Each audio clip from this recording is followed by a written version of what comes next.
Subhash park কালীবাড়ি সংলগ্ন এলাকায় জৈনিক ব্যক্তির বাড়িতে ভয়াবহ অগ্নিকাণ্ডের ঘটনা ঘটে। ঘটনাটি ঘটে আজ সন্ধ্যা 6টা নাগাদ। ঘটনার বিবরণে জানা যায়, খোয়াই সুভাষ পার্ক কালীবাড়ি সংলগ্ন এলাকার বাসিন্দা সুবর্ণম দাসের বাড়িতে বিদ্যুতের শর্ট সার্কিট থেকে ঘরের মধ্যে আগুন লাগে। তখন ঘরের লোকজন চিৎকার চেঁচামেচি শুরু করে। তাদের চিৎকার শুনে প্রতিবেশীরাও ছুটে আসে। লোকজন এসে দেখতে পায় সুবল দাসের বসত ঘরের মধ্যে ধাউ ধাউ করে আগুন জ্বলছে। তড়িঘড়ি অগ্নি নির্বাপক দপ্তরে খবর দেওয়া হয়। ঘটনাস্থলে দমকল বাহিনী ছুটে আসে। দমকল বাহিনী এসে আগুন নিয়ন্ত্রণে আনে।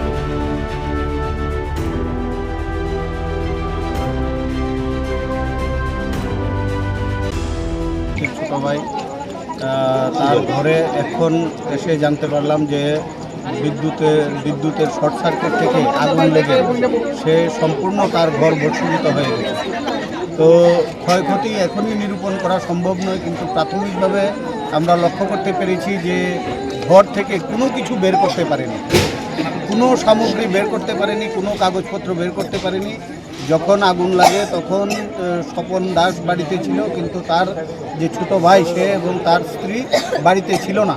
তো প্রথম স্বপন দাসই দেখতে পেয়ে পাড়া প্রতিবেশীদের ডেকে আগুন নেভানোর চেষ্টা করে, কিন্তু আগুন নিমিশেই সেখানে সম্পূর্ণ ঘরকে গ্রাস করে ফেলে এবং সম্পূর্ণ ভস্মীভূত করে ফেলে। ফলে প্রচুর ক্ষয়ক্ষতি হয়েছে বলে আমি মনে করি। পরিবারটা সম্পূর্ণ নিঃস্ব হয়ে গেছে। আমরা সকলের কাছে আবেদন রাখব যে সকলে যেন ওনাদের সাহায্যার্থে হাত বাড়িয়ে দেয় এবং প্রশাসনও যাতে তাদের সহযোগিতা করে, সেজন্য আমি প্রশাসনের কাছে অনুরোধ করব।